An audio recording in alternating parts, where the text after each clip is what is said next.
আসসালামু আলাইকুম। আপনারা দেখছেন নিউজ 24 বিডি। স্বাস্থ্যমন্ত্রী জানিয়েছে 3 মে থেকে সারা দেশ হামির টিকা পাওয়া যাবে। তিনি আরো বলেন, আগামী 3 মে থেকে সারা দেশ সকল জেলা ও উপজেলা পর্যায়ে একযোগে হামির টিকা দেওয়া হবে, যাতে দেশের সব শিশু এই টিকা আওতায় আসতে পারে। তিনি জনগণকে নির্ধারিত সময় শিশুদের নিকটস্থ টিকাদান কেন্দ্রে নিয়ে আসার জন্য আহ্বান জানিয়েছেন। আগামী 12 এপ্রিল থেকে বিশেষভাবে ঢাকা উত্তর দক্ষিণ সিটি কর্পোরেশন,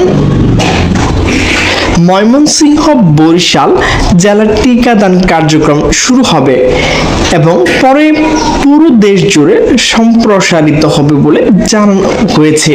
স্বাস্থ্যমন্ত্রী হামের ভয়াবহ নিয়ে সতর্ক করে বলেন, বর্তমান পরিস্থিতি কোনোভাবে অবহেলা করার সুযোগ নেই।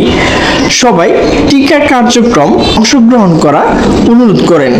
এই ছিল আজকের গুরুত্বপূর্ণ আরো আপডেট পেতে নিউজ 24 বিডি চ্যানেলকে সাবস্ক্রাইব করে রাখুন।